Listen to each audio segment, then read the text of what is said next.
Hey guys, and happy Thanksgiving to everyone. This week we won't have a movie video.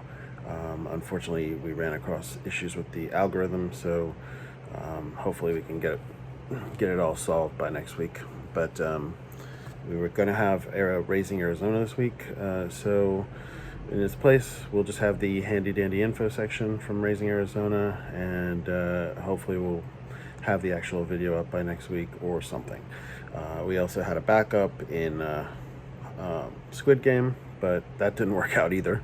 So we got to figure something out. And Major's out of town, so hopefully we can get it resolved by next week. In any case, I wish you a happy holiday, and everybody eat as much as possible, and we'll see you back very soon. Thank you. Bye-bye.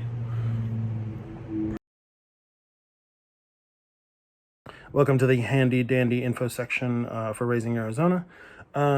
Tex Cobb, he was indeed a boxer. He had a pretty good record, 43-7 with one draw, I believe, is the pretty good boxer. But he also had some tragedies in his life. He served some time in prison, it looks like, and there is a documentary about him that you can find on YouTube. Just type in Randall Tex Cobb, and you'll find this documentary on him that somebody did.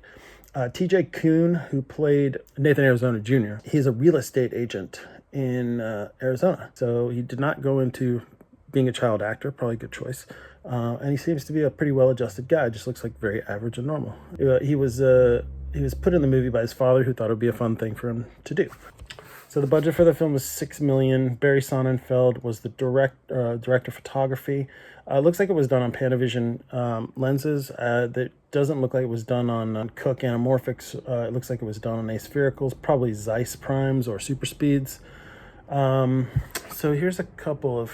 So there were some deaths. Trey Wilson, who played Nathan Sr., died not long after this film. I think he died in '89, 40 years old. They were looking at him to play Albert Finney's role in Miller's Crossing. Bill Rose, who Roczz, he played a anchorman in Raising Arizona. He died in 1996, doesn't say how. Todd Bogers, who played adult or teenage Nathan Jr. at the end of the film, was murdered in the parking lot of the Hyatt Regency in Scottsdale. So that's unfortunate stuff that happened to some people in this film. Let's see what else. I also wanted to note something that I noticed after the film. In some of the scenes, the theme music that's playing, like for example, the chase scene, when he goes into the grocery store, they sort of seamlessly transition that yodeling singing that's going on into elevator type music.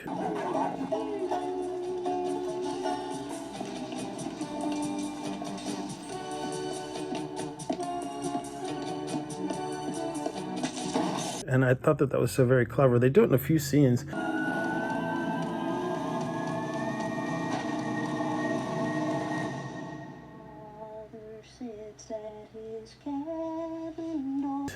There's this whole other thing about this song that she is Holly Hunter. Also, the theme music for the bad guy, although the version that they play under him is like this epic Lord of the Rings version of it.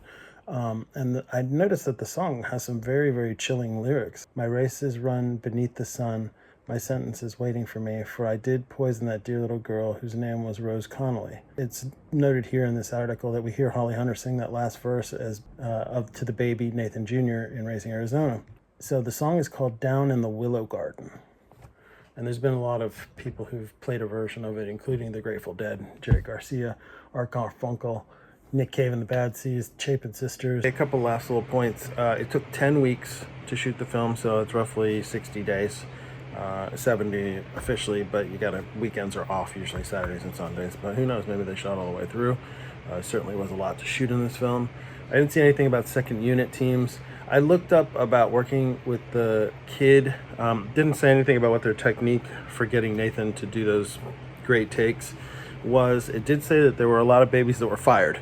Apparently there was one that learned how to walk when he was supposed to be crawling, and so they had to get rid of him. Also, there's this Woody Woodpecker thing.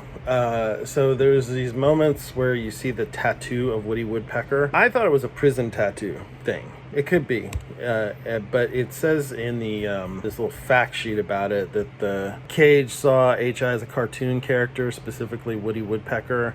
Along with getting a tattoo of Woody Woodpecker on his arm for the role, Cage tried to style his look to resemble the cartoon character. His hair was fashioned into the wild, spiky mess, and the more insane H.I.'s adventures would get, the wilder the hairdo would get. Doesn't explain why Leonard Smalls has one. If anybody out there knows anything about this, please let me know. So anyway, that's it for the info section this week. Like and subscribe, and we'll see you next week. Also, check out our Patreon page. But anyway, we appreciate you guys watching, and we look forward to getting another film to you as soon as we possibly can.